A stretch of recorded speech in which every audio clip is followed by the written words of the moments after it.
Sit, turn type, sit. Good boy. Ruff. 5, 4, 3, 2, 1, 0. All engine running. Liftoff.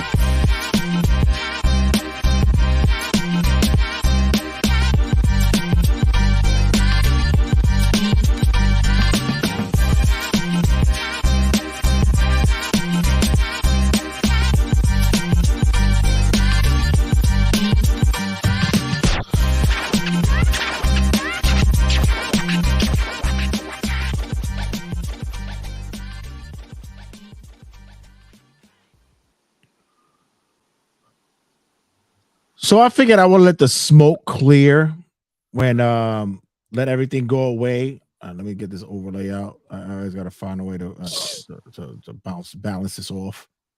I thought I would let the smoke clear, and I know everybody and their mother was ready to jump on what happened at Backlash yesterday. So I was like, you know what? Let every other podcast do what they do. Plus, Homework Mike was out there partying, so he was in a mix with the peoples. He was out there. Let everybody know what you was at, man. What the venue was you was chilling at? I was at a bar in Manhattan called All Star Bar and Grill, hosted by the fellas over at Yep, I Like Wrestling. Shout out to them. Shout out to Yup, man. I like those dudes. There's certain moderators in there that where they say stuff, I have to go, okay. But for the most part, they're actually cool people. They're good over there. Shout out to Craven. We were just sitting there talking about New York Knicks and their potential for the championship. There's a guy who's always sharing with us, and he's kind of cool with what we do. Something Jabroni is his name. He's a good guy. He's a cool dude. Sonny? No. It's like Jamie Jabroni. Oh, Johnny Jabroni. Johnny Jabroni. That's what it is. Johnny. Yeah. Yeah, but was it a good turnout? Yeah, it was decent. Because it's also one of those weird things where it's an afternoon show and you expect a lot of people, but a decent crowd for this event at the bar. Good. For I wanted to do something at Seneca, but I'm like, yeah, no, man, I gotta work, bro. Shit, because I know me, I'm gonna be cranking it out. I'm gonna be doing something. Nah, we're not doing that. The manager was like, "You sure?" And I'm like, "Yeah, I'm good. I'm okay with it. We're fine. It's all right." It's crazy that the owner knows you and that basically you're running events for him. Like, I have this idea. He's like, okay, because the last 2 times we've done it, he's been very impressed. Oh yeah, they end up buying out the whole year package that they have on DirecTV. So they ended up saying, "Yo, we got all the shows. If you want it, we're good." I told him I said most likely the next one that we'll do is Double or Nothing. Double or Nothing, yeah. Although, if we do the King of the Ring, if the King of the Ring is in the afternoon, I might be able to pull off King and Queen of the Ring. I might be able to pull that out. I might be, because the night before we're doing House of Glory, so I'm not going to work that day. So I might be able to, but who wants to come out for a 12? I don't know. You know what? Let's save it for Money in the Bank. Fuck it. It'll be better that way. Stay tuned for future announcements. Shout out to our people out there at Respect the Craft, our boy Ray. Yo, I'm already doing it, man. Yo, Cinco de Mayo, baby. Cinco de Mayo. Shout out to the people that's doing it up today at House of Glory. They got a show tonight. Stacked show. Yeah, at Club of Missouri, man. I'm not gonna be there tonight. I gotta work, man. But while you guys are pulling up, wrestling fan Frankie and such, yo, good luck to you guys, man. Have a good night. It's gonna be a fun night. There's a lot going on that show. I'm mad because I wish that would have been a good show for me to go to. I told Brian, I said, why didn't you run this at La Boom? It would have made the best. It made the best sense to do that. Mm-hmm. That's the best venue to do it at. Well, but I think the turnout would be very good for House of Glory on the show. I mean, please. Yeah, Pentagon Jr. and Ray Phoenix in your main event. They just announced yesterday that Daniel Garcia will be making his House of Glory debut. You have Laredo Kid. I think Black Toros is going to be there as well. Let me pull up some names, show him some love. I didn't even, I took this as May 5th. It ain't even Cinco de Mayo to me. It's just May 5th. I came out of work. I said, fuck this. I got a lot of shit that I got to crank out in the morning. I got a lot of stuff I got to crank out before I can actually get some rest. And I said, fuck it. Let me just start knocking out some libations because at least I'll go to sleep and then be ready to go to work. So I'll be fully rested tonight. We saw this dude at Violence and Suffering. He was very impressive for me. Arez is going to be there. Arez is good. Drago will also be there today. A lot of people are going to be there. Guerrero Kid is facing Casey Navarro for the Cruiserweight title. Right. Aerostar is also going to be there. Jesus Christ. Charles Mason and Jay Lyon, career versus mask match. That's going to be interesting. And then you have Mike Santana defending against Psycho Clown. Wow. Okay. Yeah, sounds like a good card. So it's gonna be a good night. Because I know most likely I'm gonna be leaving out of here by 8:30, 9 o'clock, and I'm gonna be nah, fuck that. I'm good. Like, you know what? Give me the recaps, guys. Anybody who goes, I know we got a few people who attend the HOG shows. Let me know how it went. You're not going? No. I got you got to work tomorrow too, right? Yeah, you got to work. So yeah, I know. I feel you. So what do we want to get into first? I know it says Backlash review and such, but was there anything else that just was sticking out to you besides the Backlash stuff that just really? Oh, I know what it is. The fucking crowd. Yeah, wow. let's address the crowd. Wow, it was very mixed. I saw people were very pro this crowd, and those were finding them very annoying. I mean, obnoxious that people may think obnoxious. I mean, was it weird to see them singing and dancing during random matches? Yeah, but also, let's be real. This is their first show in France. They're a live pay-per-view, so I give them the benefit, not even the benefit, but they made the show. They made a show that was good on paper to very fucking fun to watch. Okay, so I'm gonna go first with brother AJ was like, this is what they do in soccer matches. This is what they do. Yeah. And when they do it, it's not to take away from what's going on in the field. It's to actually amp up the sport. Right. To amp up what's going on the field. So if your team is playing, the stuff that they're doing, it helps them. They believe that's it. It's like when they do. America's boring. Let's just put it this way. We're fucking boring compared to these fucking guys overseas. Yeah, the chants overseas are way better than what we do. Now, the more elaborate and fun. Now, the obnoxious part would be where people believe that they're taking the attention away, where they're saying that the crowd is taking over the event, and they're not focusing on the matches itself, the wrestlers itself. And I had to disagree because I said, if there's anyone who knows about being obnoxious and trying to take over a match, it's you. This guy right here. Yeah, I do that. I do it. When the crowd is dead silent and you hear random shit in the back of the arena, it's more than likely Jay Santee. It could be anything. God only knows what will come out of your mouth. It's like, are you all dead? You know that I'm actually in the mood of wrestling when you just hear me shut the fuck up. Like, I'm just like, I'm in it. I'm feeling it.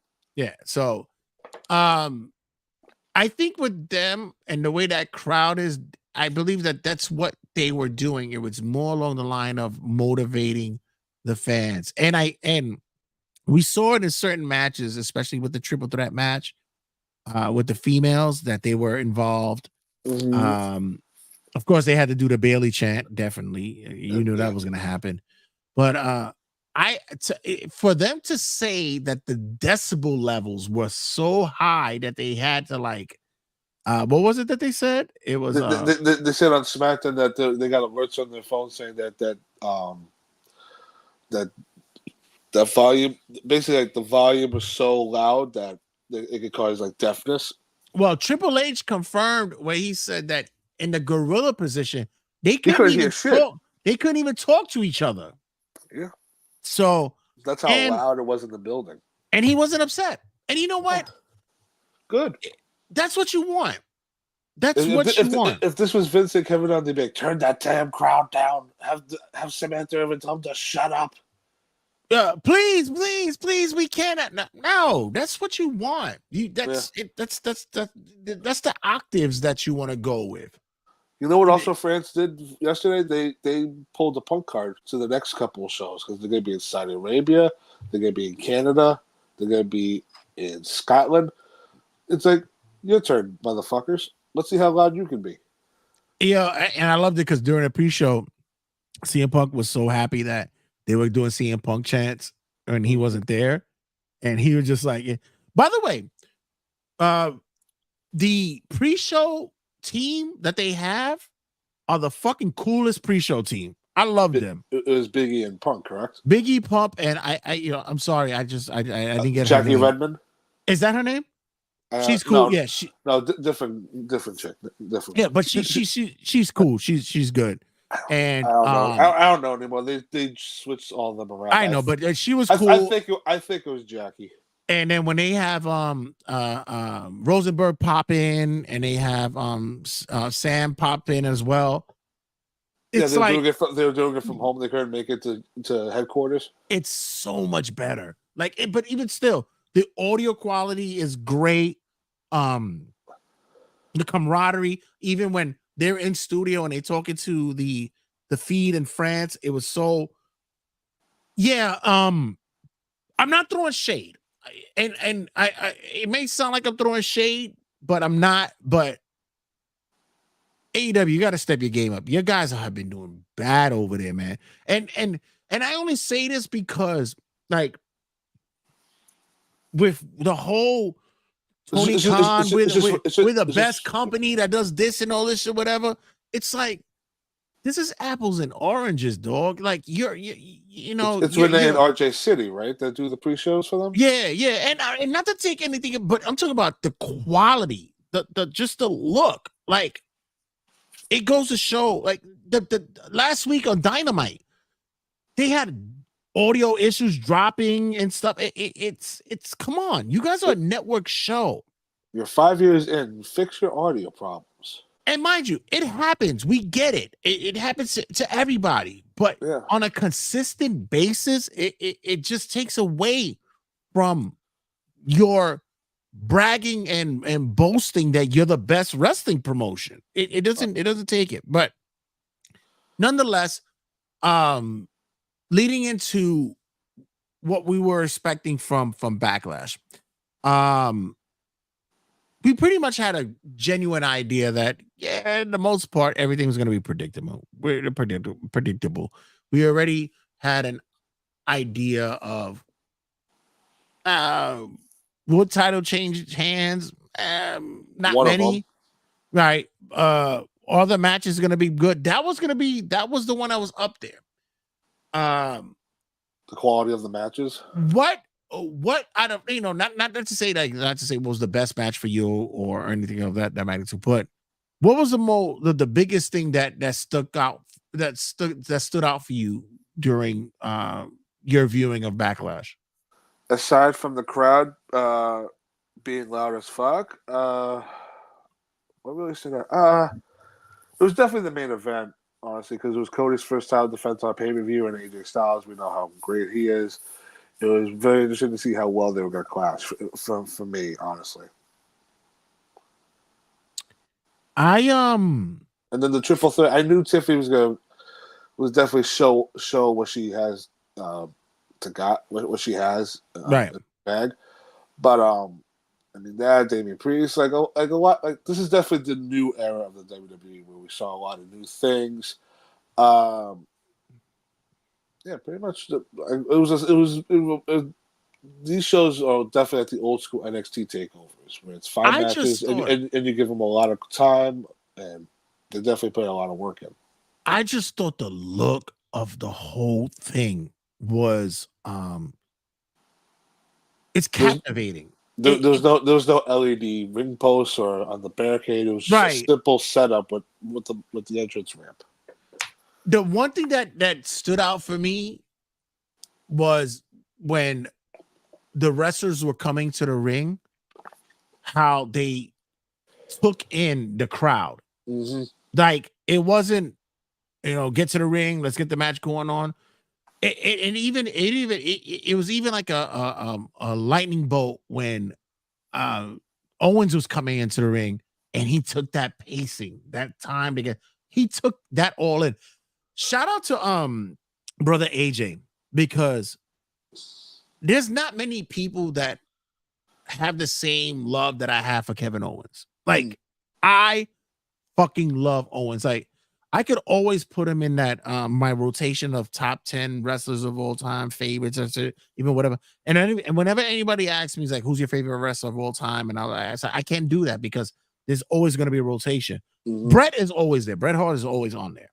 Mm-hmm. It's always that. But Kevin Owens is always my guy. And yesterday proved to me how impactful his connection with the crowd and the audience means to wrestling. Mm-hmm. But that was my thing. You saw it with Bailey when she came in. You saw it with even Naomi. The Naomi chance was crazy. I was kind of confused about it because between you and me, France could be a bit racist. Mm-hmm. And they loved themselves some chocolate yesterday. They liked them chocolates. I mean, you can say the same thing about Puerto Rico last year. I mean, they were not very Bianca Belair fans. They went with the Morena. They liked the China. They wanted the China last year. Mm-hmm. You can say the same thing yesterday too. I mean, countries Naomi, they were really heavy with the Naomi chants.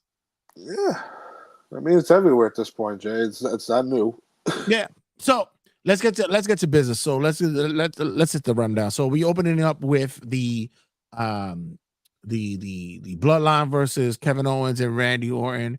I have to say once again, I'm such a Randy Mark. He's another one that goes into my rotisserie, my rotisserie, rotation. My rotation. Rotisserie. It's still a rotisserie because it turns whenever I want. My rotation of wrestlers of all time, but Randy looked spectacular coming out there. God damn, bro, like shit. Also, you have to think about it too. This is the time when the WWE are going overseas a lot. So like they did Vienna, Austria. They did Italy. This is like the last stop on their tour, and you can just tell it's very house show vibey when they came out. And like you said, they soaked in the crowd because Owens got like a standing ovation. Randy Orton when he came out. Everybody was singing his theme song. That was the funniest thing for me. Like you can see on his face, and those reports of them wanting to change his theme song. He's probably looking at the camera like a winker, like, "And you fuckers wanted to change it." And they were note for note for it. Like they were hitting remember, we're in France. They're not supposed to know English. I would have thought they were like. Flash flelou, plepton, febris, fond, bonf pena, bon si bon pi. Love me, bouffe me, la fe hope, nasni, woof, like, full pli. I thought that would have did that. No, they were speaking English. They were singing English. Now, what you need to do is either isolate yourself doing that, put the instrumental in the background for TikTok. You just made yourself more work. Did I? Yes. Yep. Fluflena, que no finis, mofele beef, nes no meli. The scary thing is that could be scarily close. So we get that intro, and we get chaos immediately. We get the bloodline comes in, and then all of a sudden, boom, shit pops off. Shit hit the fan. In a good way. They all were brawling. I believe a security guard took a Samoan spike. Someone took a stunner. Randy Orton, who threw a security guard on the table, that used to be NXT's Sylvester LaForte. LaForte, yeah. I saw that. He still looked good. It's just like he just, he lost a little hair, but that's all right. It happens to the best of us. It happens. He gained more facial hair though. Sure. I mean, his beard was longer than before, but the best Sure. part was Nick Aldis did come out. I think you and me appreciate this, that when they assign the general managers, they are general managers. Right. Nick Aldis came out and said, "No, we're not. I'm not dealing with this nonsense anymore. If you guys want to kill each other, do it. This match is now a street fight." And with that, the bell rang and all hell went loose. For continuity wise, I'd have been like, "Oh, come on, dude, let's do better than this." But you know what? Fuck it, let's get it. Yeah, these guys went through hell and high water in this match. Like, this was fucking. I'm not always a big fan of the heavy duty. Not a big fan of the heavy duty. Hardcore stuff, but this for me played perfectly of what the continuity of the match was. Mm-hmm. It fit the story too. Yeah, it did. Tama Tonga got his receipts of welcome to the big leagues. Oh my God. Did you see his back? Oh, Jesus. Kendo sticks, chair shots. Welcome to WWE, sir. And you would think that they're saying that WWE's pussy. Own that. And Jay, not having those like chair shots or kendo stick shots, but a suplex off the top through chairs. His back has to be fucked up to that. Yeah. So they do that spot, and Kevin Owens goes for the pin. 1, 2, referee gets pulled out. Holy shit, it's Camacho. Matt, if you're still on, I'm gonna send you the link. Hold on. I'm gonna send you the link to jump on if you want to be a part of this. Hold on. So I definitely sat there and was going, honestly, yeah. This is a match that I didn't think was going to happen for this show.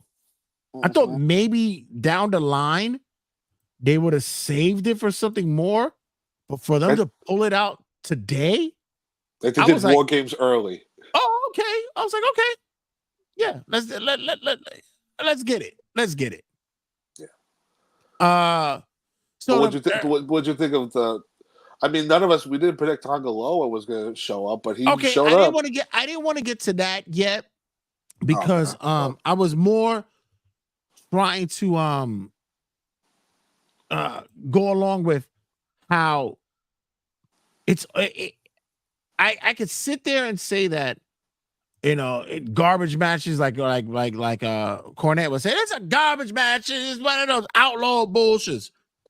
But this one here felt as though like there was a lot of bits and pieces that melded together. I mean, did you see the same way? Yeah, this felt personal.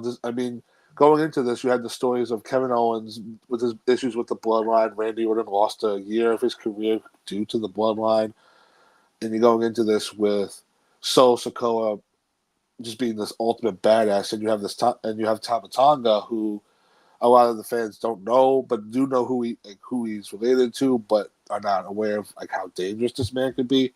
Right. So going into this as like a normal tag, people are thinking, okay, we're gonna see the usual stuff, but the street fight element definitely added on to the fact that these four just hate each other and are willing to kill each other regardless.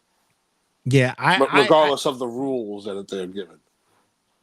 Yeah, I felt the same semblance of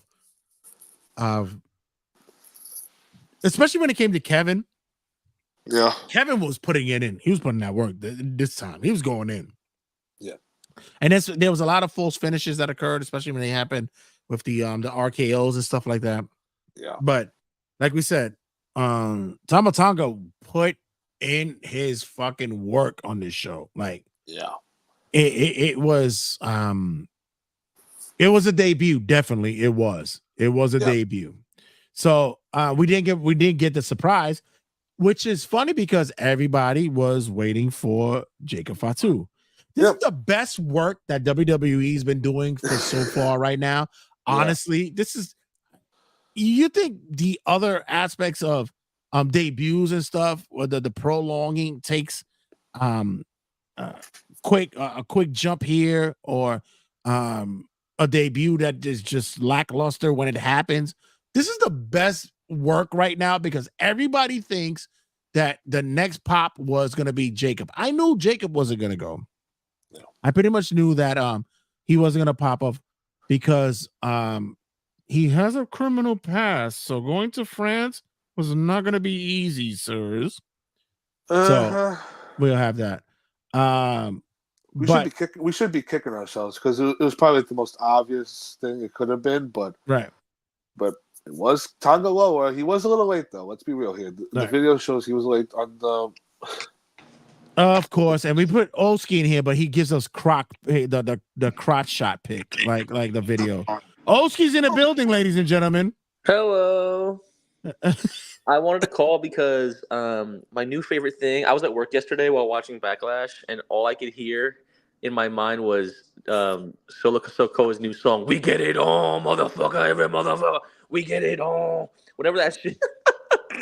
The Bloodline is legit.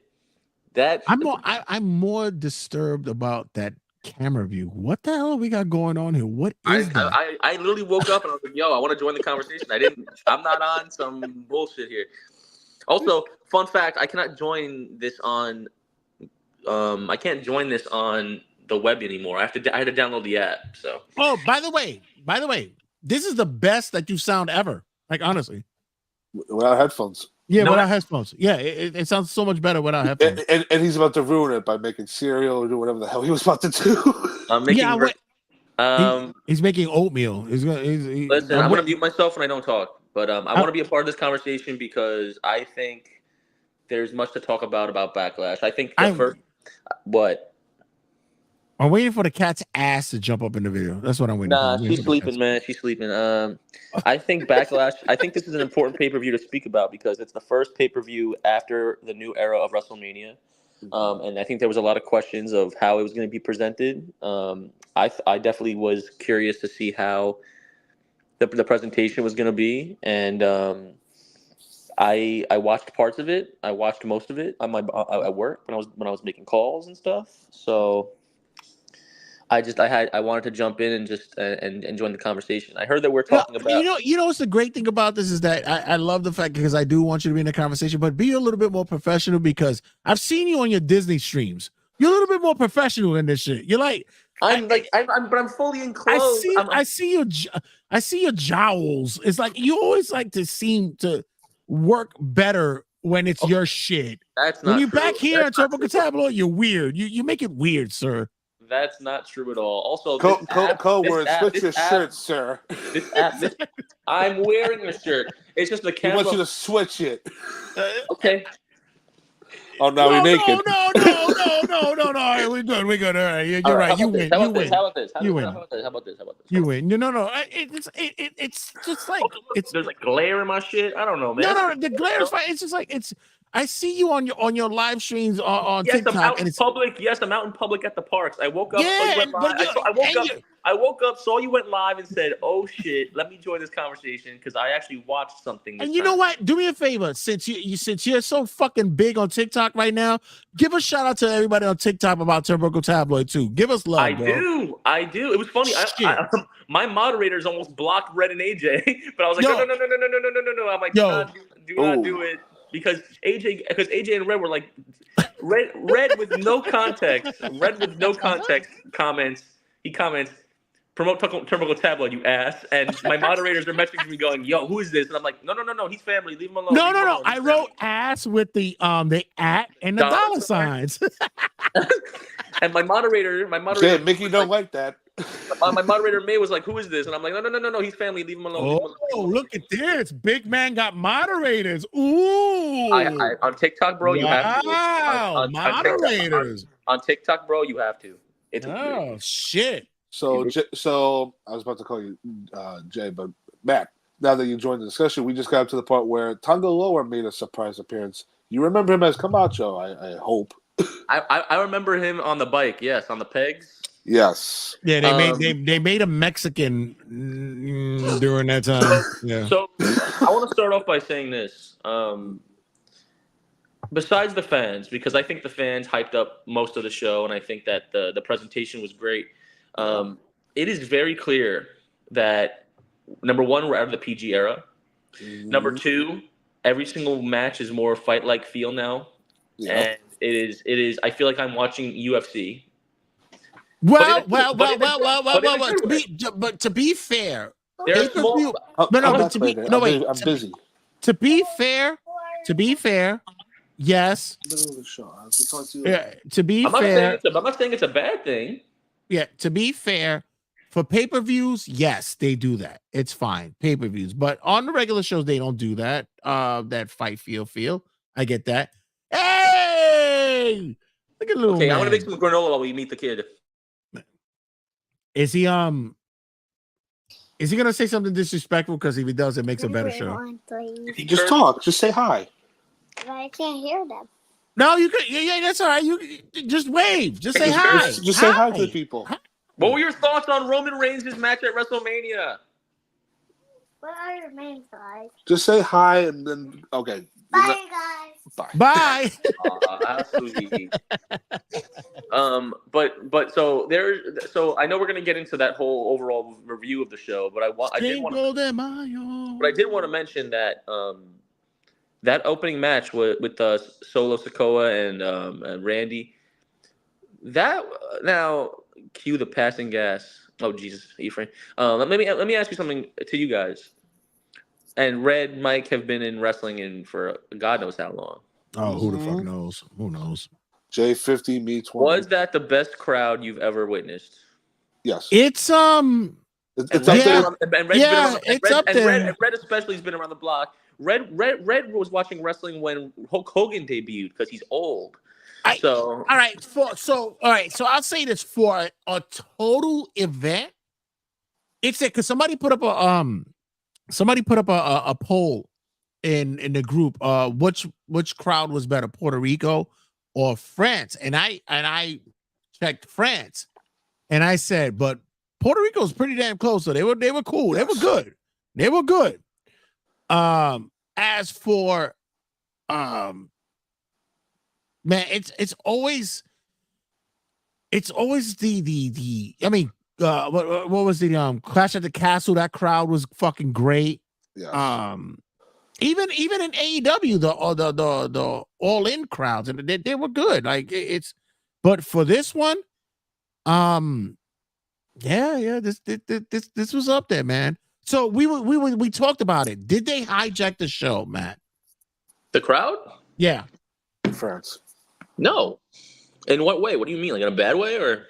Well, yeah, but some people believe that they hijacked the show. They took the essence of what was going on during the event and made it more about them as a per. But you're a soccer. You watch soccer, right?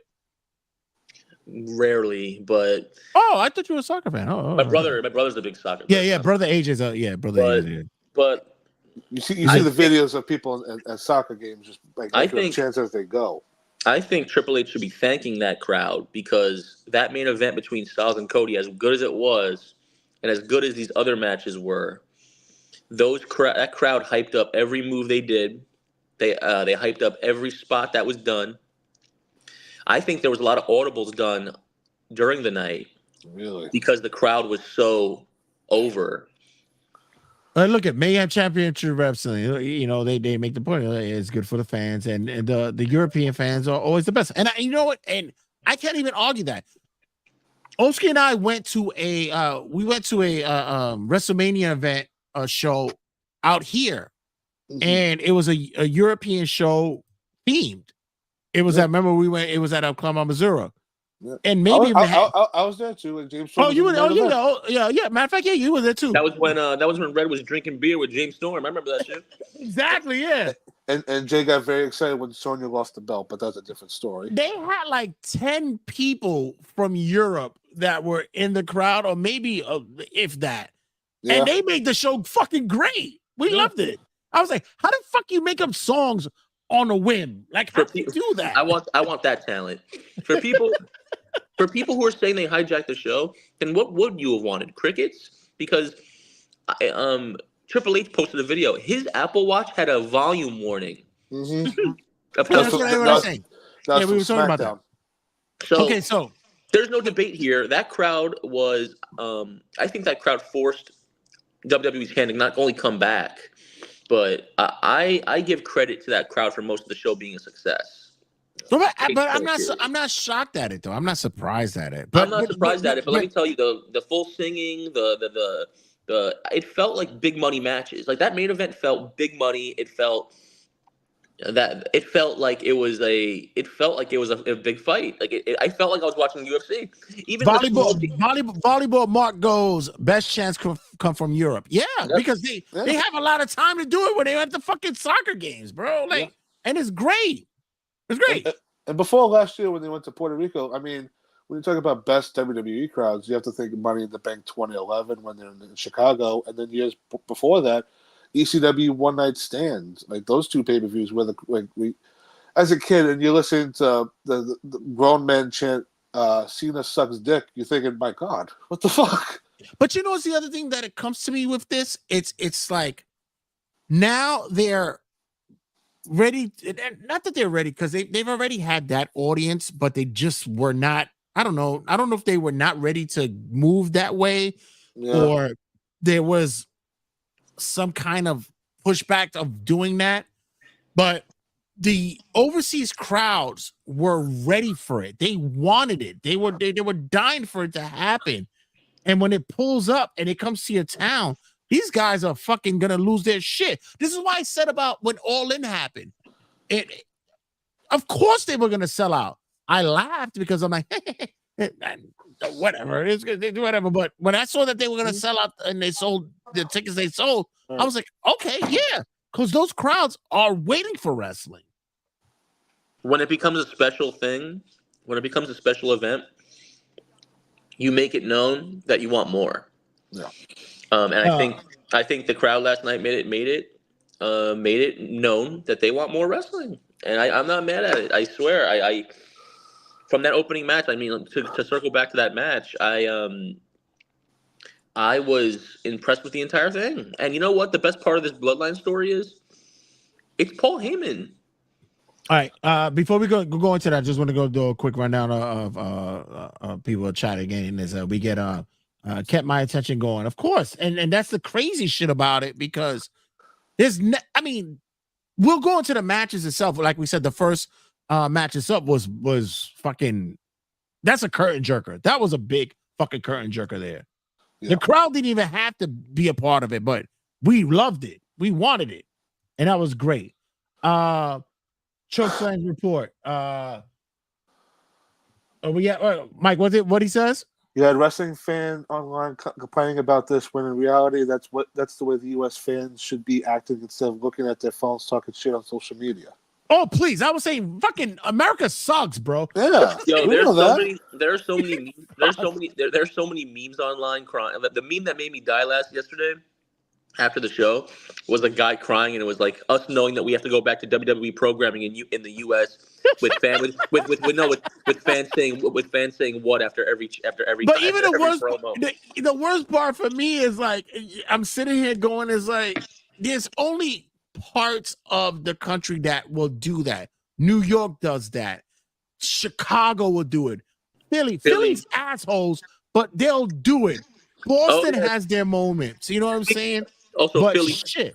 Fuck Embiid, boy. What else we have on the chats, Mike? Let's look at the chats. What do we have on the chats, Mike? You know what the funny thing is? I just popped up on Twitter. Mike, what do we have in the chats? Okay, hold on. I just opened up Twitter and I just because I follow a guy called Kevin Castle. I listened to his show and he goes, "This is from yesterday. Crowd has now reached levels of effing annoying. Sorry, but enough already. Can we do the normal wrestling fan reactions, please? Maybe America isn't that bad. LOL. Go home. You know what? Put your shit on mute then. Ridiculous. That's not even. But what do you want? What do you want? 2K crowds? Like, look at it. Marcus DeVille says, "But in WWE, they'll plant Roman chants. I'd rather a group of true fans take it over rather than plant starting chants. We won't." Yeah, exactly. Not for nothing. a few weeks ago, they did. I mentioned this on the show when we talked about Backlash predictions. But a few WWE employees chanting "We want Roman," and then a bunch of people hearing that going, "Oh, let's join in." That's not real. What wait a what minute. we saw what we saw yesterday was real. But wait a minute. What about when they were complaining about the Dominic boos that it was fucking filtered in from the audio that they weren't really real. You would have imagine if Dominic would have pulled up in France. Holy shit! There would have been a riot. No, he would. No, matter of fact, no, he pulled up on SmackDown. He was on SmackDown. No, I don't think he was on SmackDown. Was he not? No, he's on Raw. Oh, he's on Raw. Yeah. So, that's right. Yeah. Also, he's out. He's out for a couple. He's gonna be out for months now. But yeah, but he's still gonna pull up somewhere. By the way, loved the stash. I love his mustache. It reminds me of Oski's. I love his dad. It's like what's that dirty Sanchez on your lip? What else we got on there on the read from VXS? WWE Uganda Africa 2025. I fucks with it. Let's get it. Okay. Let's get it. What's the time? You ever seen the videos of the African dudes that have their own wrestling matches and shit? Shit's just fire though. The fuck is Beck doing? He's dancing as we talk about Uganda. Chuck Sam report: these countries are going to react nuts. Kudos to WWE for bringing that to France. And the first match was the best. The rest of the matches had to beat that, and no match topped that. Well, we didn't even talk about the finish. So we'll get to that. So just go through the rest of those. Marcus said VXS live from the Sahara. VXS Saudi Arabia 2026, bro. Make it happen. Choke Sam says that's who was complaining. Kev Castle, yeah. I'm next. If anyone's complaining, let me make this clear. Marcus says soft ground Ugandan wrestling. Yeah, I think Will Ospreay said at the scrum that he's donating a ring to them. Yeah, I believe so. Yeah, he's paying for a ring that's being sent over there. Good for him. If you are the person who's bitching about the crowd last night, you're the problem. Okay, so let's close it about the crowd. So let's get back to it. So we got a fucking debut that came out of the wind. I came out of nowhere yesterday. Mike, what was your thoughts about it when it happened? Debut, return, whatever you want to call it. I mean, right. This is definitely big for. Let's think about this too for the Bloodline. This Bloodline storyline has been going on for 3 years, and in year 3, it's finally getting interested again because we have Tonga Loa now, who's reuniting with his brother Tama. So we have Tonga take the referee out, distraction, blah, blah, blah. We have Solo Sikoa and Tama get the win. But the best, I think Matt alluded to it before, Paul Heyman. He's in the corner, like, cowering in fear. Like, he's scared to death now because now it's like, oh, God. Now, Solo, I can't control. And now we have Tama Tonga and Tonga Loa. And Paul Heyman knows who their father is. Next thing you know, Haku will be the wise man, for all we fucking know. That actually might come true. Let me tell you something. When you thought the Bloodline story was over, then buried it. You couldn't do anything more. They brought out the defibrillator and they revived this shit twofold. Well, okay. The pop Roman's gonna get the pop Roman gets when he comes back is gonna be astronomical because he's gonna be face Roman. He's gonna be face. Of course, yes, he is. But Paul Heyman, like even the small details. This is why I love the company right now. Them walking past Jey Uso. The other guys are looking at Jey Uso all pissed off. Paul's in the back like, help me. Yeah. He's like, dude, get me out of here. It is just great storytelling. The match was great from top to bottom. It was such I think everyone's like, oh, I think the Extreme Rules thing was a fucking, honest to God, I thought it was a audible because the crowd was so crazy. I think that there was some no, I don't think so. I think it's because I think they knew because he was gonna. They had to debut him, but at the same time, it's You're right. I'll fuck myself. It makes sense. It makes a lot of sense, and everybody's talking about where the hell is Jacob? Where's Jacob? Don't worry about it. It's gonna happen. Now let me pose a question to you guys, and I want to pose a question to you guys that's in the chat as well. I want to pose a question to you guys. Jacob Fatu is supposed to pull up, right? Correct. And right now we see Solo, we see God. The Gorillas of Destiny are in WWE. Are in WWE right now. Yeah. If Jacob comes in, is Jacob aligning himself with Solo, or will he align himself with the other side of the bloodline? That's the big question mark, because if you want to even things out for a War Games match, Jacob Fatu aligns himself with the Usos and Roman, and then you have Solo, the Guerrillas of Destiny, and then next month or in the summer when his contract's up, Hikuleo from New Japan joins along. There's your 4-on-4 War Games match. Yeah. Bring back Keish to drop a diss track. Oh my God.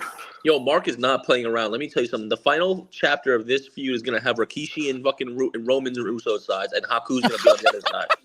Mark my fucking word. I'm not kidding. He's not playing. It's gonna happen. They're gonna be in each other's corner. It's gonna be family versus family, son. He's not wrong. Rikishi and Haku brawling outside the War Games. But my answer to Solo is I think Solo's gonna. I think Solo fits more with Solo Sikoa and them. Personally, Choke Sam says, I assume he's referring to Fatu. He's going to join Roman. The Rock is going to join Sikoa because he is the final boss. Yeah, all this is going to lead up to WrestleMania. I mean, picture it now: Usos against the Guerrillas of Destiny. Solo Sikoa. Is it Mania or is it War Games? It's got to be Mania. Well, first War Games and then Mania, because we got to get the big matches. Usos against the Guerrillas of Destiny. Sikoa and Fatu, and then Rock and Roman in Vegas. I think that War Games will be the first chapter, like Michael said. Yeah, but you gotta get the moment where Roman and the Usos hug and forgive each other. War Games is gonna be family versus family altogether.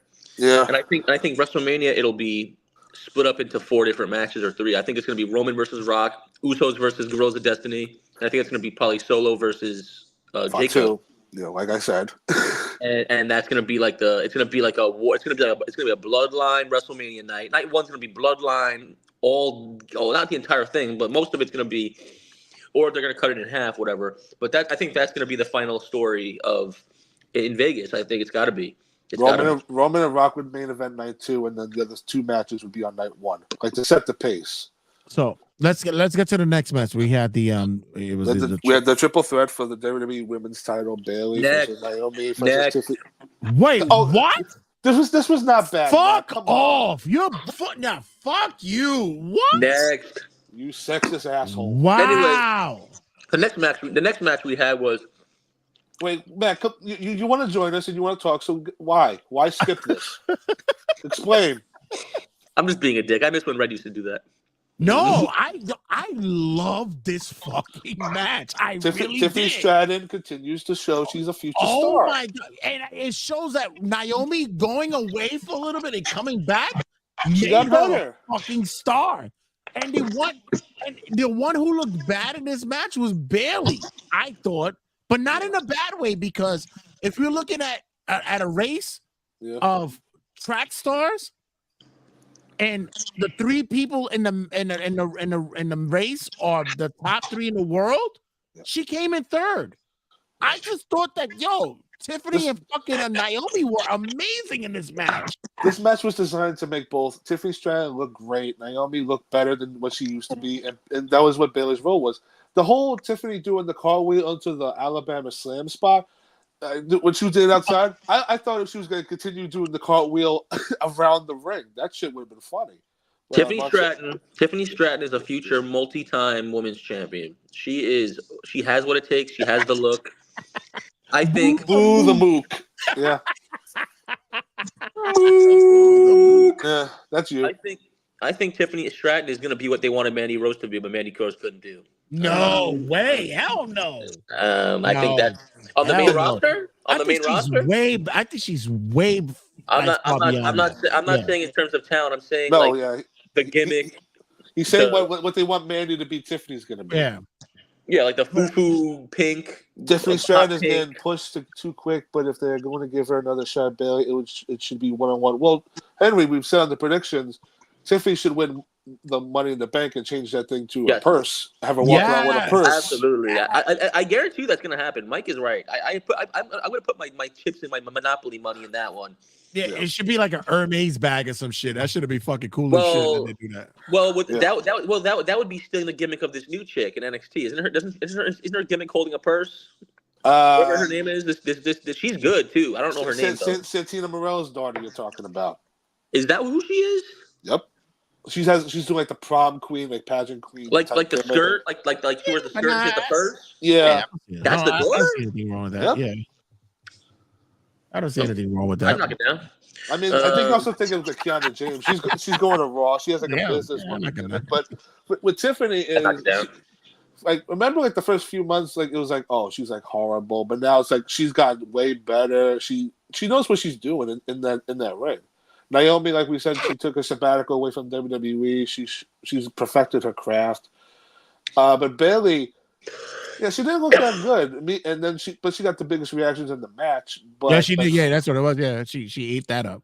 She was there to like put this match. Wait. Who did though? Because Naomi and Bayley's reactions were like, I was very shocked that Naomi was getting that love like that. Oh my God, Matt has a green screen. Does he? He has a Mook screen. It's the Mookovision 3000. Oh, shout out to our boy from Third Announcer's Table. What's good, Mark Baines? The purse, he said the purse is hilarious. I mean, a purse, a handbag. It's got to be pink. This woman is going to have a pink briefcase or one of those two. Yo, Mark, wouldn't it be funny if it's a clutch? Like it's a clutch bag. Like it's just mad small. And it just says Miss Money in the Bank on it. And then she uses that shit as a weapon. Like she can hit people with that shit. Did he really use is he using a green screen, really? Mark said Santina. Oh, that's his daughter, Santina? No, it's something else. What was the wait? You skipped the comment. Was there one before that? Santina, yeah, that we saw Tiffy. Yeah, we saw that. Yeah, everything's else. I mean, let's also be real here. Mark says, yeah. So I said, I love this match. I was such a fan of this match, especially what they used everything on the elements of going outside, using the tables the certain ways. The Alabama slam that Tiffany does the cartwheel into it and grabs her opponent and then slams her. When fucking Bayley did the rolls into the fucking turnbuckle on them, I thought they really was donezo with that shit. Yeah. It was a big showcase for them, and especially for Tiffany. I felt we expected that Naomi was going to take the pin, and you were shocked by the pin it was, and I was okay with the pin. It was you know. You said I didn't say I was shocked by it. I knew Naomi was probably gonna get pinned. No. You said the way that the group. You said right, because the fish came out of nowhere because they were doing right. Like they're reversing pins, and then all of a sudden like Bayley got her 1, 2, 3. It was like, oh, okay. Right. An iPad with the fuck is it? I can't even say without. Yeah, he's gonna have to fix that. Damn it, Mark! I can't. He's probably talking about what the Money in the Bank should look like. Oh, or Matt's green screen. Yeah, he's into fancy shit, so whatever. So I loved the match. I was a big fan of it. I thought coming out of the curtain jerker, this actually carried over, and I thought they did a great job with it. I will ask you, when the camera was did it feel like they were teasing a Naomi heel turn because the camera was kind of looking on her a little too long? Not yet. I don't see that. It was like Naomi got pinned and she's like smiling and goes, "You bitch." And gave her it's because they're cool. Everybody knows that they're cool. So spot twist. Naomi comes back as a Funkasaurus and she gets back with Brodus Clay. And what the fuck? Who's talking? The fireplace? What is wrong with you, Matt? Who's talking? The fireplace? I guess my green screen isn't working. You're not in the. You're not in the screen. I am. Why are we focused on my screen? This is an audio show. Let's talk about. Let's. It's not anymore. It is a visual score. See, this is what happens when he leaves the show for a long time. So hold on. Yeah, he goes. Yay! He's back. Yay! Jay, just to go back on track because we're talking about Naomi here, and we were talking about the bloodline. That's another thing they can add to this. Naomi is married to Jimmy. Nia Jax could be a part of the Rock's part of the bloodline. That could be a match for me. You're right. Yeah, true. That does work. Yeah, I think that's what we're doing at that point. What? You're the one that can't do a Great green screen. storytelling. I think that it's too much. It's like it's giving LWO versus the Mook World Order in WCW. Too many people. Listen, Now, it's called Legado del Fantasma. Now, if you would have said respectful. NWO Versus versus Wolfpack? Wolfpack, I would have accepted that. But even That's still, what I was done looking right. for. That's what I was looking for. But I forgot. But So, still, done right, it's fucking. Listen, I've always said with the wrestling fan base, wrestlers who put together factions, the fans always will go to it. They're tied to it. If Homework walks into a show wearing a fucking Bloodline 1 t-shirt and I wear a 2.0, it's like the crowd will fucking it's good. Everybody loves it. They'll be important. They'll love it. do you think the Bloodline is in the same when it's all said and done will be in the same category as a DX, NWO? Yes, and they need it. Yes, and they need it. Yes, they need it. They need the faction. They need it. Yes. Storyline wise, it's better than DX already, in my opinion. Yeah. Because also, Matt, can we be real here about DX? What was their run in the latest run? Here's a glow stick. Here's our new T-shirt. I'm talking about but I'm talking about good DX, like Attitude Era DX. They changed the game. Yeah, but DX it was a rip off of NWO. Whoa. This could be a cutting a promo. This could be a cutting a promo. All right. So the only thing I can say about that is that the content. DX was clowns. These guys are not clowns. They're like legit. These are savages. Yeah. Hey, that's kind of racist. That's kind of racist. It's true though. It's kind of racist. You can't say that because they're Samoan. They're from the island. You can't say that. No, I acknowledge you. You can't say that. I acknowledge you with your number one. Hashtag cancel Mike. Hashtag cancel Mike. Cancel whole milk. Cancel whole milk. The whole milk's expired. Hold on. Speaking of savages, Jey Uso's next. Yay! Let's go. Jey Uso versus Damian Priest for the world title. Probably the best entrance of the night.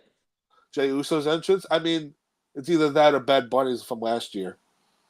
Nah, Bad Bunny's entrance last year was better than that shit. Hell yeah. I'm not comparing two shows. I'm saying he's the best entrance of the night. It was true. Like I said, I fucks with it. I thought they should have gave him a better lane to go with. Like he looks Get like the he fuck was out the way, people. Yeah, exactly. But I loved it because when the aisle for him. I loved it when he was at the position where he was at, and he was like, "Miss me." Ooh, there was like that one French guy who he looked like he was in his 60s. He's like, "Yay." Jay, I need to tell you. I was at the bar for watching the show, and there was one person that every time when the match started, when Jay was doing the arm thing, he put his head in his hands like, "I hate this shit so much." Really? Yeah, he was like, "Oh my god, I hate this." Dope factions almost always end up in rap songs. True. Yeah, they do. Yeah, they do. Especially right now with battle rap, hell yeah, that happens. It does go. What else? Have you heard the Sultan better than Kendrick versus Drake? I did. Yo, this battle rap shit right now. You agree with Mark? This battle rap shit right now is. You know what? I'll save it for another show. With who? With who? Rikishi did a diss track on Hulk Hogan. Yeah. Oh, wait. Okay, he popped his head back in as soon as I said it. Wait, Hulk Hogan's doing battle rap? Fuck out. Wait, hold on. Is that even a wallpaper? Like, that's not a wallpaper, is it? What the hell is that? Any case, so this was the best Damian Priest has looked and Jey Uso's looked. Honestly, yeah. You know what? I was kind of scared because I thought this was probably the match that. Might have shit the bed. Yeah, I thought this may have been the match over here in the States where people said, "Okay, let me go get my popcorn." Yeah. Let me go to the bathroom. No. We knew that the Judgment Day was gonna intervene some way or another, but I still believe Jay looked better than he did in Mania. Yeah. And all this match was better than the one he had with Jimmy. Way better. Yeah. And okay. There's a lot more storytelling with this match that's not people looking at. Did you see what my hot take was on the Turnbuckle Tabloid page? That Finn's the face and all of this, and Damien's just being the mean heel. Yep. And I think Finn's gonna win the championship at the end. Yeah. It's gonna be Finn. Finn's gonna take the belt off Damien. It's gonna be an evolution kind of vibe, but we all thought Damian Priest was the Batista in the story. And I think now Damian Priest is becoming the Triple H. I respectfully disagree because I see WWE pushing Damian Priest as a top babyface for them. He's kind of like their Undertaker Kane mix, but doesn't do any of the magic bullshit. He's clearly being a heel though. Well, but no, he's being a dick in a weird babyface way where he told JD and Finn, "Listen, I got this. I do not need your guys' help." And what do? They went to France and tried to help him out, or maybe cost him. I don't know, maybe. Because we look at Finn's reaction to Damien, he wants the belt bad. We know that. So, I think, like I said in my hot take, the CM Punk and Drew McIntyre story is going to continue on without having any belt issues in it. And I think what's going to boil down to is that Finn and Damien, they face off, and the Judgment Day have to decide who they're siding with. And it's a better fucking story because Finn only had that main event championship around. Because remember, Finn got that title because of Triple H's promoting of him. And once he got hurt, Vince fucking buried him. So now that he's not in the picture anymore, Triple H could fucking put Finn on that level one more time. We could see the demon come out one more time. Yeah. We could see him win a title. He just re-signed with the company, so I don't think it's a one more time thing. I think it's no. But I'm saying years. No. But like I always say, you don't need to have multiple title runs. You give him that one more time to hold the title, and it's the loss accomplishment that you didn't have because of injury. Now you get it's redemption. So I can see that with him. Yeah. And you're just gonna have I see your point, but at the end of the day, I just see Finn being an ultimate heel with JD as his little buddy on the side, and there's a cat on the screen. Right. Of course, Matt has to fucking the green screen broke. At least it's not the cat's ass. Next up, what we have?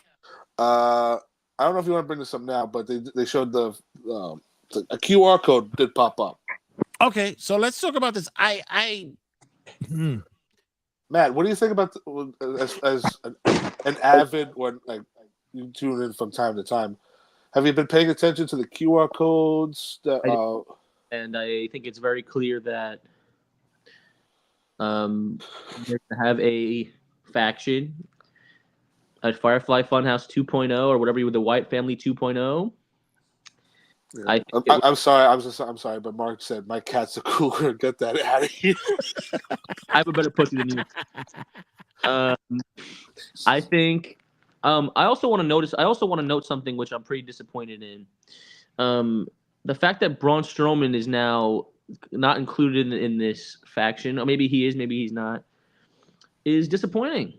I think that it should have been Bo Dallas, Eric Rowan, Braun Strowman, and Alexa Bliss, and I think that should have been the new the Firefly Funhouse tribute, whatever you want to call it, the faction that Bo Dallas is creating, because it's very clear Eric Rowan has signed with the company again.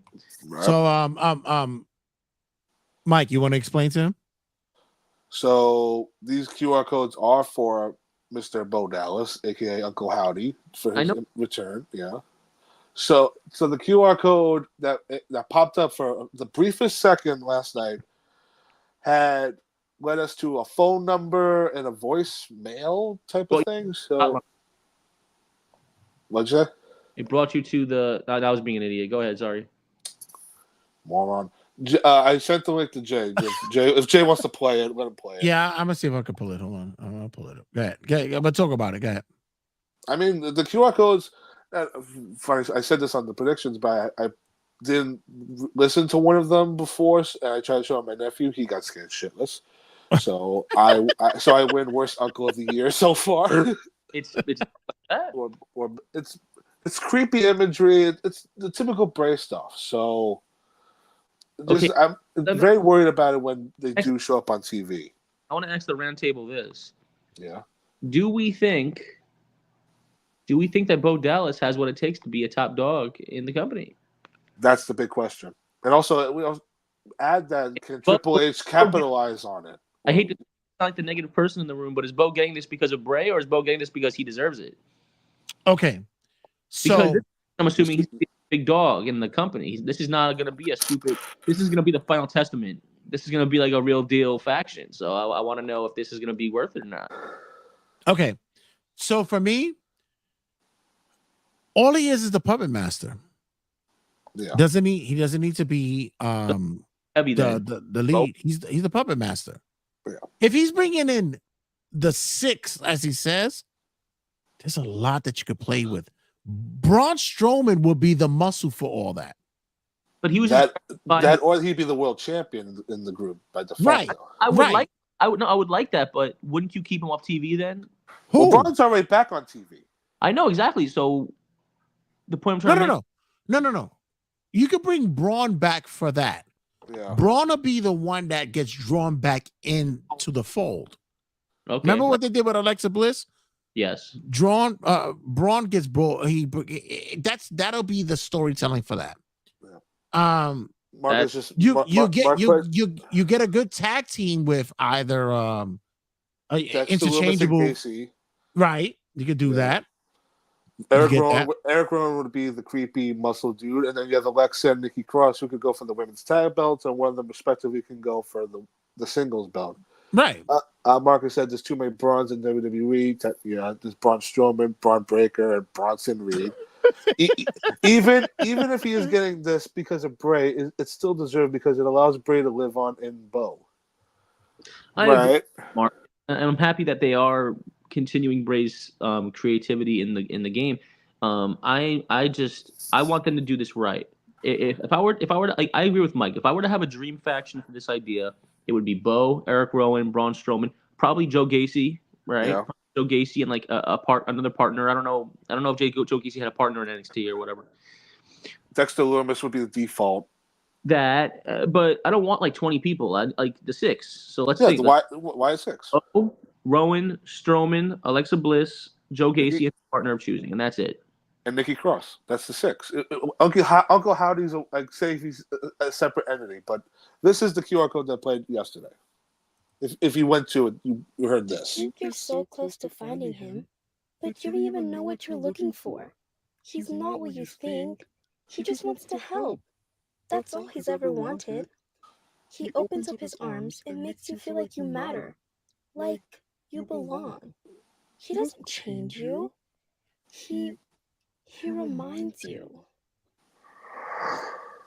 He wants to know, why did you forget about them? He says he opened the door, and the time of secrets has come to an end. Now, the number that you... I just want to clarify, the number that you see, if you call that number, that's what plays as well. So it's the same thing. So I have two things. There was also a teaser for the when you hit the QR code, it linked you to another site in the case, and there was a number that came up to what I said, it was 525. 525, and that's the date of the King and Queen of the Ring. Right. Yeah. First thing. In the middle of the video, Michael yawned, and I thought it was a part of the video, and I got scared. Like I heard like a, and I was like, "Oh shit, this is getting eerie." I'm like, "Oh Oops. wait." You know what? He added to it. That's what it was. He just added to it. But you just said it is creepy. No, it is. And secondly, the second thing I thought of, with the whole thing was, when are we gonna sit here and wait? Even if he's getting okay, that's the that's what we acknowledged that. So not only did that happen, but it felt like I don't know how to explain it. Like it's it's gonna happen at King of the Ring because like that day. Maybe. But I thought of something, and it's just like, you know what? You will come back to it. Don't worry. Are they gonna be the characters from the Firefly Funhouse? We'll have to wait and see.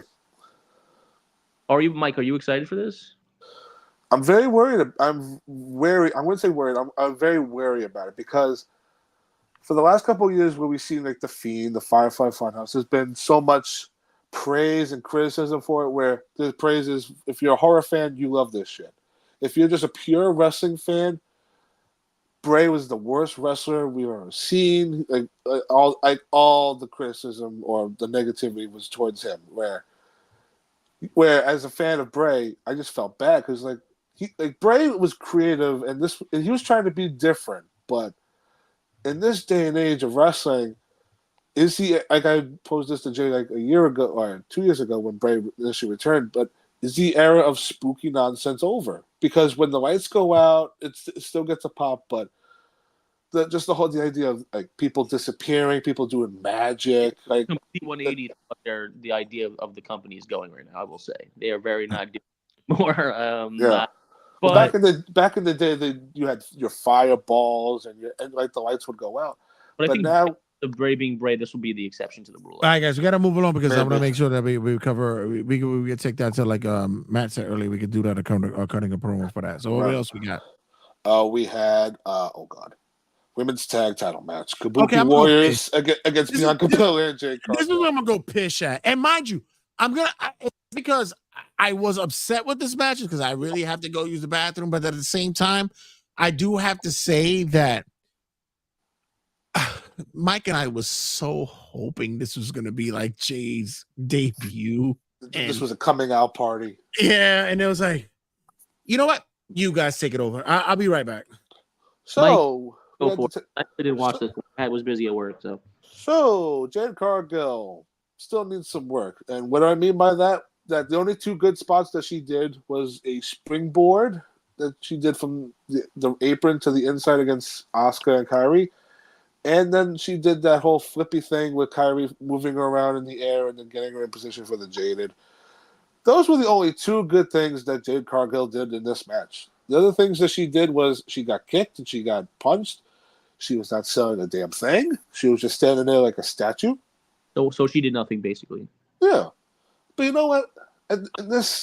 We know what we're getting with Jade Cargill, and at the end of the day, she is doing the house show loop. She is getting in the ring more, but this was not good at all. She looked lost. That was the major problem. Bianca Belair is her partner by default, just so to give her more experience and so we don't get any more. So we don't see Jade Cargill in a singles match for give it a year until WrestleMania, because it's definitely gonna be Jade and Bianca, and Jade is such a big project for them because they snatched her up from AEW, and they see a lot of potential in her. I mean, when you see Jade Cargill, no other woman looks like her.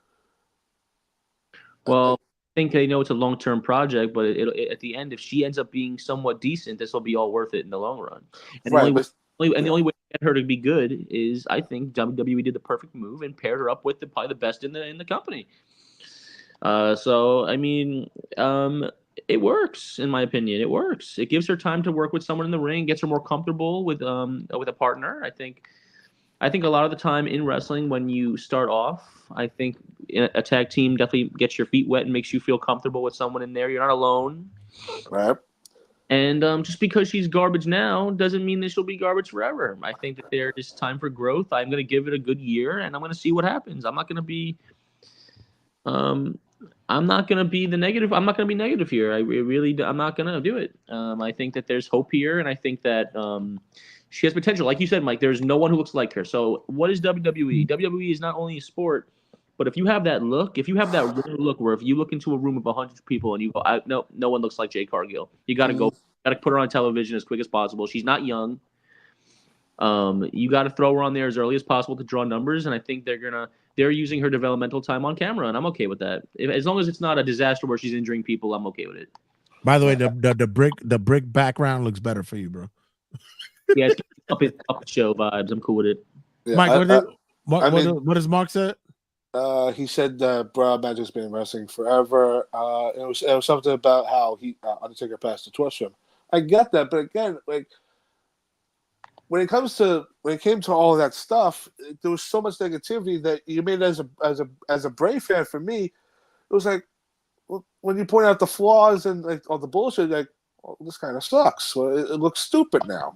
No, I'm talking about Jay Cargill. But he also said Jay Cargill undoubtedly possesses immense potential as a wrestler, but it's no secret that she's still in the early stages of her development within the WWE roster. Yeah. I mean, remember those early reports when she signs back in October, and they held off her debuting until the Rumble. What? This is what I'm saying. There were talks that they mentioned that she can't get accustomed to the WWE style. However, despite her inexperience, WWE's booking strategy for Cargill at Backlash seems strategically sound. I mean, the whole match was just Bianca getting a lot of heat, going for the hot tag on Jade. But then when Jade got in there, it was like, pick up Kyrie, powerbomb. And then pick up Asuka, powerbomb. Like Kyrie, somebody said in the bar, Kyrie's saying is the Spike Dudley of the women's division. This woman gets thrown around like it's fucking nothing. But you know what I take with that as well is that Bianca took a lot of bumps in this fucking match as well. And she's gonna take most of the bumps. And when the fuck did you ever see Bianca take as much bump as she's been taking? Well, get ready. In that match. In this one match, she took more bumps here than in her career in AEW. In her career, like it was crazy. I think Bianca, she sold it well too, but like I wouldn't say sold it well. I mean, because when you see her face, it's a stone face. You can see she's smiling through some of them. It looked ridiculous. No, I thought differently because since she's not used to it, especially in a tag, she did what the fuck it was, and I think she did a good job. What do you think, Matt? I think Bianca was pulled to the side about a month ago, 3 weeks ago. I think she was like, "Listen, you are one of our top dogs. It's been a couple of years now. We got to make this shit work with Jade. We got to make it work. And I think when you look at Jade's issues in the ring, I'm not blaming AEW because at the end of the day, that's just the way that they did. But she was given the Goldberg treatment. Period. She walked in, she did 2 moves, she squashed them, she called it a day. Okay, so since we've known Jade Cargill in the wrestling world, she has not had that chance to develop. I guarantee you in AEW, they're like, oh, you don't need training. We'll make you the Goldberg of the women's division. So I think Bianca was literally pulled to the side and said, listen, we got a task for you. We're going to give you teacher, okay? We need you to pair with this woman, with Jade, and we need you to get her in this ring ready. And I think that Bianca, being Bianca, she took up the challenge, and I think that's what it is. I think Jade Cargill, like Mark said, is very early in her stages of development. That is very obvious. But I think in WWE's world, Triple H and his creative, they said, if we cannot keep her behind the TV for a year, we cannot do it. So I think Bianca was given the task to train her and teach her on camera, which is not an easy task for Bianca to do. You're going to see Bianca take 90% of the bumps the next year in the tag team. I'm not kidding. You're going to see it. Bianca is going to be the person to start the match. She's going to be the one to give Jade the hot tag, and it's going to be that way for quite some time. Volleyball Mark said underscore. What he said that in the broader context of WWE talent development strategy underscores the importance of patience and the strategy planning when it comes to nurturing your young talent. And and on the job training. Frankie says on the job training. It's true. And Bianca knows every single time they defend these belts on a pay-per-view, she's going to take most of the damage. She's going to take the bumps. Now, the only thing I don't hope that happens is that Bianca gets takes so many bumps that she gets injured and then Jade's out to the dust. Oh, it's over.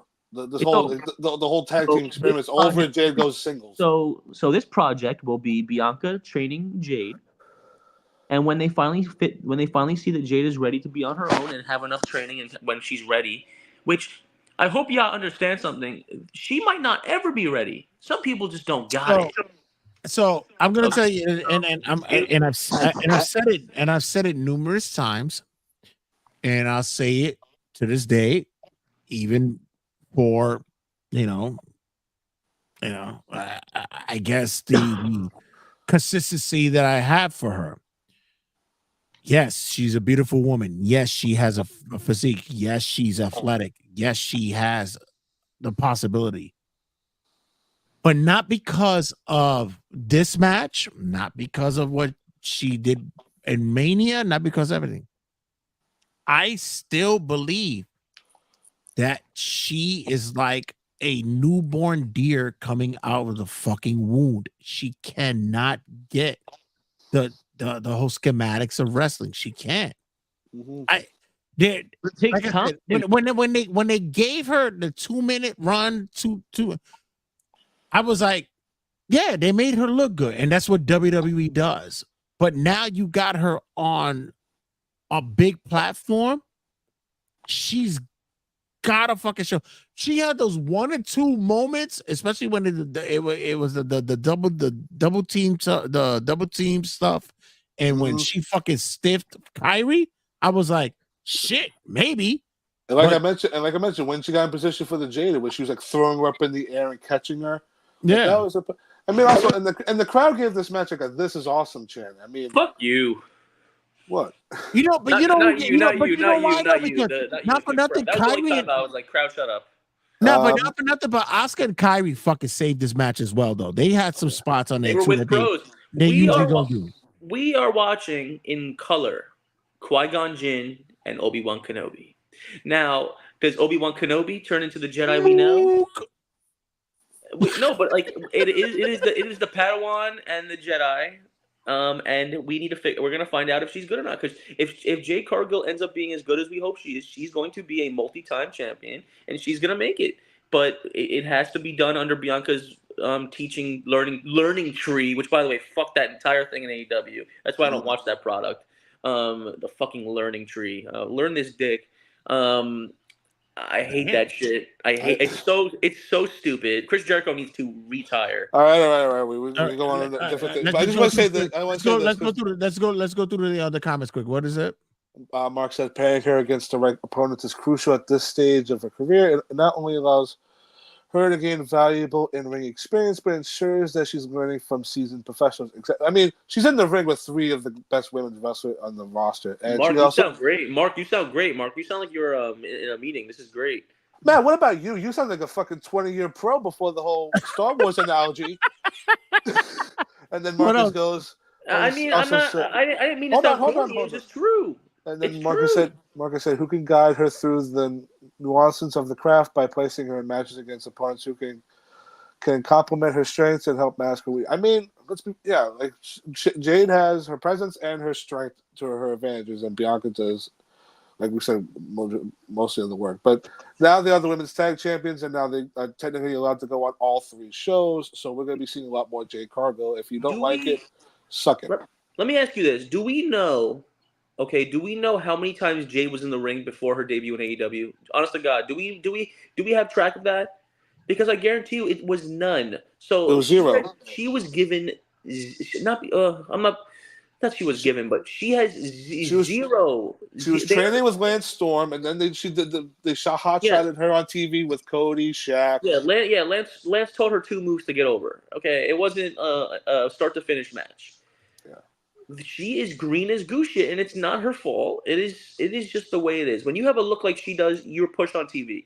It doesn't matter, even with movies and TV. If you have the look, you are scooted a little bit more on stage quicker than usual, and that's just the way it is. Okay, because every time that Jade is not on TV, I feel like WWE thinks they're losing a chance to make money in the women's division. Period.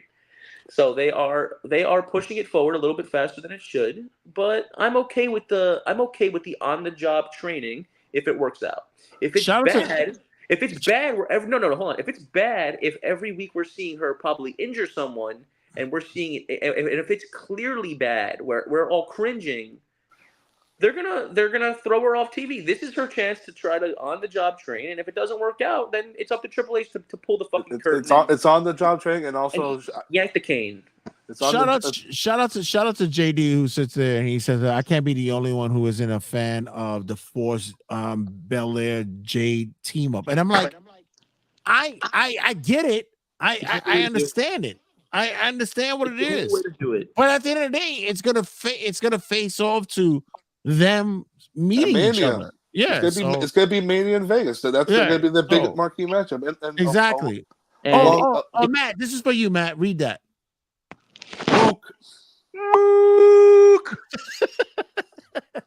And I mean, ladies and gentlemen. Oh my God, here we go. We've seen this before in wrestling. He misses the microphone. He really does, though. Yes, but ladies and gentlemen, we've seen this in wrestling for centuries. The tag team where the seasoned vet is paired with the young up and coming person. I would take him so seriously if he didn't have the stretch neck shirt. That it's just annoying me. This is my pajama shirt. It's annoying. And you wanted to go on live. Exactly. It's just annoying. You know what? Fine. You look like a housewife. You know what? Let's do this. Let's do this. You look like a fucking housewife. Wait, hold up. Let's do this, shall we? Hold on a second. Now we can't even get to the main event. We can't even get to the main event. We have to play with him. Okay, this shit is not working. Anyways, listen, Matt. Everything you said is correct. It's valid. We get it. Yeah, on-screen training, and then guess what? There's off-screen training too. We want to see videos of her training with Natalia. All right, let us close out with these just close out with these chats. Just while she may not fit the traditional mold of a polished wrestler, her unique combination of athleticism and charisma has the potential to redefine what it means to succeed in WWE. Correct. Thank you, Mark. And what else? By continuing to provide her with opportunities to learn and grow, WWE is investing in a talent whose star power transcends conventional expectations. Mark, you know what? You keep talking like this, we're gonna get you on the show soon. Honestly, we're gonna get you on there. Yo, it's and what we build up to what the final match we get going on. Now we have the main event: Cody Rhodes, AJ Styles, first time ever. Right. So, what a match! Crowd knows all the words to Kingdom. I'll go back to the crowd just quickly because they gave AJ and they gave AJ but they also gave AJ so much love too. Yeah, I understand what they're saying, but he is phenomenal. Yeah. That's probably what it was. Whatever. I think this is the match where I think the crowd made it 10 times better than what it was. Really? I'm not saying the match was bad. The match was great, but I'm saying it went from great to amazing in my eyes because the crowd was so into it. It felt like a prize fight. It felt like a money match. I felt like I was watching a main event of a UFC fight, and I felt like it was the presentation. From the presentation to the match, it was just it felt like a main event. I think Triple H is trying to make the main events feel more main eventy, and they did it. Yeah, more main eventy. Yes, I don't know if you saw, but at the end, I even noticed the small subtle things where. Yeah, you really gonna be a mook and not fucking go back on screen? Really? We're not doing this. Look, just change your shirt, bitch. Shout out to my Match Park Days logo. Thank you to the artist. You know what? Right? Do a promo quick. No, I don't need it. I'm good. No. Seriously, no. Nope, Stop. I'm not here for that. No, we want to do it. Shut up. I'm not here for that. Anyway. Oh wow, what a mook. My favorite subtle difference I noticed with main events now is like, I don't know if they've been doing this, but like for the world title fight, the referee like puts the belt on the person's waist like in the UFC. Yeah. And good luck. They gave it was the woman who actually fucking was a referee for this first time. Jessica Carr, Jay. And you know what? I bust her balls for so many fucking years when she started. Because I said, Jesus, she doesn't sell shit. Somebody in the bar shouted, Aubrey Edwards, is that you? Aubrey Edwards is a fucking mook. Mark says Aubrey Edwards. Aubrey do Edwards. shit for free. Aubrey Edwards, the person who not only is not a great ref, but she is a horrible balls. All right. You know, that's another topic. cutting a promo. But I dead ass when she started, I was like, oh my God, is she the most robotic fucking referee in the business? And you know what? She stepped her game up in the past year or two, and she's actually gotten better. This was Jessica Carr first time refereeing a WWE title right. match. Yeah. But yeah. I mean, when AJ hit Cody with a burning hammer and Cody kicked out at 1, the fans went into a cheer. Yo, Mark, you're killing me, son. Your words are blowing me away, man. Mark saying, by continuing to provide her with opportunities to learn and grow, WWE is investing in a talent whose star power transcends conventional expectations. But yeah, Mark would be perfect for PR for them. But look what he says. I don't do shit for free, motherfucker. And I don't do shit for free. You're doing fucking commentary for free here. No, he's giving his opinion. Wait, Mark be like, well, she may not fit the traditional mold of a polished wrestler. Big shout out to our boy Big Rob. Mook, we're in the building. Rob was good. Yo, I'm in so many fucking spectrums out here now. I'm fucking monitoring Instagram. I'm monitoring fucking TikTok. I'm all over the fucking place. That's why, Mike, we're gonna have a conversation about all this other shit, man. We're gonna talk, bro. This was I'm gonna have to pay you extra money. I'm gonna have to put more money on your card. This live stream went off the rails. Yeah. So thanks. So let's go with way, the Matt. In a good way, Matt. Change your shirt, Matt. Go in a wife beater. Nobody cares. I'm naked. So let me just say this. For me, for Cody's first defense, they gave him the greatest fucking guy to go with right now. Exactly. Right now. Exactly. If they were gonna tear something down, they picked like another guy that's on my fucking what I said, not rotisserie. Rotisserie of top 10 best wrestlers. My rotisserie. AJ is another one that's like, oh my God, man. He can't do any wrong. He can't. He is the phenomenal one. Exactly. So he used to fix that theme song though. That I'm still not sold on it. So let me ask you, Mike, what was your when you look at the match, what was like the high points of this for you? I mean, like I said before, like I mentioned, AJ Styles hit a burning hammer on Cody, and Cody kicked out at 1. The fans went crazy. I'm like, the fans the went. Burning hammer is supposed to be like the most dangerous move ever. I didn't like that. That was very. I didn't either. I wasn't a fan of that. That's an AEW. That's an AEW. That's an AEW kind of shit. Took the words right out of my mouth. Yeah, I wasn't a fan of that. No, I wasn't. AEW shit. I'm not WWE. Okay, if there's one critique I need to give WWE, these these main events on these pay-per-views. We need to stop with the kick out after everything. Like it's getting old. I used to. I give AEW shit for this. WWE needs to not do this. Okay. Like the Jey Uso and Jimmy match. Super kick out, super kick out. I'm like, no. The Burning Hammer one was the one that pissed me off out of everything else. That was the one. I was like, I remember when throwback to me and Red doing commentary for I think it was VXS, and someone did a Burning Hammer, and I just remember Red at 3 a.m. going, Burning Hammer! I love how Mark goes, Mike cuts me a check after the podcast. You just didn't know. Hey, I have checks. Yeah, in pork grinds. Now he actually listen. He has access. Don't worry about it. Yo, Mark, shut up. Dude, don't talk. Shut up, bro. Chill. X-nay on the check name, bro. Cut it out, bro. So I just want to bring this up. So I just want to bring this up to both of you guys and Matt. That you're here. You saw the main event of WrestleMania, right? How many crossroads did it take to beat Roman Reigns? Like 9 of them. Don't get me started on that. Yeah, Cody hit 9 on. Cody Roman. probably hit 10 of the finishes, but then it took him 1 to get. But I must say, though, there was a lot of it. There was a lot of endurance going on in there as well. So let's not undersell that. There's a lot of endurance there. I was waiting for Cody to hit the other 2, but he only hit 1, and that was it. And got the 3. Cody's 3 Amigo Cody Rhodes is like the super finisher in 2K now, like the mega. No, exactly. But remember he hit the super Cody cutter from the top rope as well. Yeah, so let's not get it twisted. Yeah.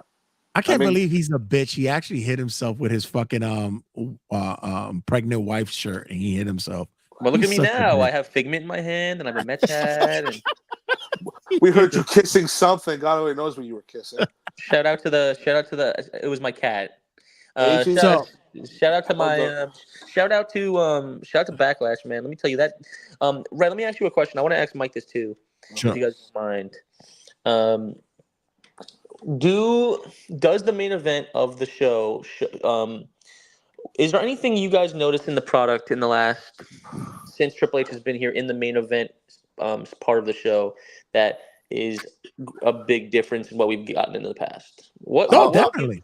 What are some things you would list? I'll start off with Mike. Go over Mike first. What are some things that you like? If someone has not watched WWE in a minute and someone said, "Yo, how are those main events, bro?" Like last time I checked, it was just like whack and they didn't mean anything. Mike, what would you tell them? Pretty much what Mark just said in the chat. AJ Styles versus Cody Rhodes at Backlash 2024 was a masterclass of professional wrestling. From the technical proficiency to the storytelling to the sheer excitement of the action, it had everything. Cody Rhodes and AJ Styles was the most professional wrestling match WWE has done in probably forever. No, Mike, honestly. I know, but like, what are the things in terms of like the product? I'm not talking about the match itself. Like, what are the things you're noticing that they're doing different? Triple H is creating different. What is? Are you like, taking a shit? No, I am. God.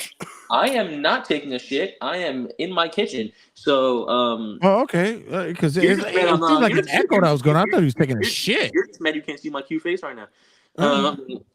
What would you tell a wrestling fan right now that Triple H has done differently than what we've seen? Like presentation wise, the match meaning, because honestly, the main event feels like it means so much more. No, I honestly, I can't even tell them. I would tell them watch it because the one thing I would say honestly is like, when did you watch wrestling? When was the last time you watched WWE? And they'll say, the Attitude Era, or when John Cena was around, and I started watching, and I was like, all right. So, watch Raw tonight and tell me what it is. Watch SmackDown tonight and you tell me. Tell me what you think it is. Copy. Because what I see is big fight feel. The ring is the only lights that are in that room. The champion feels like a champion. The lights going down in the middle of the ring. I feel like Michael Buffer's in there. Which, by the way, the whole Samantha Irving. Oh, and Samantha Irving, she's fucking great. She is. Anyway, and the people who hate on her just are mad they can't fuck her. Who hates on her? I never heard anybody hate on her. What? The amount of hate on Twitter about her. Everyone's like, "Yo, the ring announcers not getting so much attention." Jay, we know someone personally who hates her. Oh, okay. We'll okay. I know who you're talking about. Mr. Hater in the corner over there. Okay, we don't have to go to. I get it. Let's read the chats. Let's go through the chats. Wrestlers sometimes sacrifice believability for spectacle by making non-finisher moves appear impactful, diminishing the art of their finishers. And by the way, guys, this is why I want to do a lot of stuff on the social medias, because we want to have the conversation with you guys, and we want to hear your thoughts, and we could have this back and forth connection with you guys. Yeah. Also, Mark said this trend undermines the psychology of wrestling, weakening the significance of decisive maneuvers. Matt, you want to read something? No, wrestlers should preserve the credibility of finishers to maintain the integrity of storytelling and elevate the excitement of match. Sorry, I was muted. I didn't know I was muted. I was talking. Oh my God. Matt, this is for you. Matt, read this one. The awesome camera work. So glad they killed off the Michael J. Fox. Yo, absolutely. So that's one thing I wanted the answer to be from you two, but unfortunately we didn't get one. We didn't get one from Ephraim. The camera work. The camera work is superb. It is like, I feel like we're watching 5K. Like the camera angles are so sports-like. I'll keep it a buck with you. Triple H is about to sit down with SportsCenter and go, yeah, y'all got to put our pay-per-views on SportsCenter, fam. You know, there's people that are waiting, like are hoping for Triple H to get a subpoena and he gets out of power. What? Yeah, with the Vince McMahon. Mike, I know what you're talking about. Let's not do this here. I know. I'm just saying, people. I still think that. There's your Paul Levesque lovers, and I'm gonna put you and him in the ring. I'm gonna put you and him in the ring at SummerSlam and make you fight to the death. I still think that Matt is taking the shit. Anyway, let's close it out over here. What is it that wrestling fan Frankie says? I'm not taking his shit at all, man. I don't know what you're saying right now. Yeah, Mike, what does he say? Nothing had bothered me more than the bastardization of the super kick. Yeah, that fucking almost killed the industry. You don't need to show the bullshit. toilet. It's bullshit. It's See what you do, Jay? You make him react. Guys, as much as and as much what the fuck is that? We're gonna be doing more later on down the line, but for me, Backlash, I know everybody's gonna sit there and there's a lot of people who go, well, it's the crowd that put it over. I said, listen, simple. Please. 2 thumbs up, great show. I thought it was a good show as well. I actually enjoyed it, and I'm looking forward to what's going down the line. But Matt, now let's do a promo. Where can we find you and what you doing on TikTok, bro? You doing big things over there, bro. I'm not. I don't want to get. I'm not here for that. Come on, cut it out. No, don't do that. Don't do that. You being silly right now. Stop playing. All right. We got viewers right now. Stop on playing. TikTok, I have a theme park live stream, a channel called Matt's Park Days. I go live at Disney. I go live at Universal. We go on rides. We try different foods. We're about to hit 4,000 followers. So the growth is real. I can't believe I can't believe it. I just walk around Disney and people hit the follow button. I can't. I'm not. It's not really anything more than that. It's a lot of fun. I feel like it gives people a chance to be at Disney if they can't be there. It's Matt's Park Days, MATTS Park Days. I'm trying to pull up my logo on this thing, but it's not working. All right, enough of that. Anyway, I'm about to cut you off. But before I go, can I say one thing? Before I go, can I say one thing before we go? Of course, go ahead, bro. Knicks in 5. Fuck the Indiana Pacers. The Knicks are going to win the second round of the playoffs, and we're going to face the Boston Celtics. Go New York, go New York, go. I'm about to mute. All right, now you go on mute. I muted his ass. Mike, what we got going on? What do you have over there? I don't know anymore. It's Instagram and Twitter at Turnbuckle Tab. I'll put him on mute. I know he's let him just brag. Oh, we wanted to talk about for anybody watching Monday Night Raw, King of the Ring. Yeah, let him throw it up. All right. Yeah, King of the Ring and Frankie. Thanks for everything. What was it Frankie saying for closing out? What he says there? I enjoyed the show. That King of the Ring bracket looks dope. It definitely does. And I do too. And we have to shit. Oh, fuck. This is what happens when you make Matt when you make Matt come. I know. Shit. We wanted to talk about, but you know what?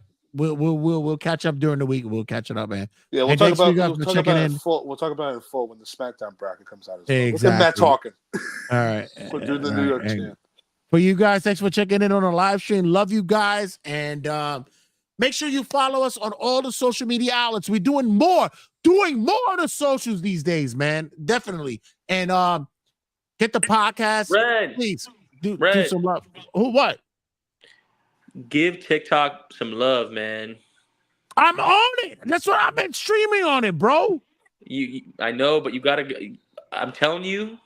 How the fuck did he beat the mute? How did he did that? I'm telling you. He broke your system. Once you go live on TikTok, like if you go live at doing this, Josh. Listen, guys, we got much to talk about. We gotta go. See you guys in a sec. Goodbye. Thank you, sirs.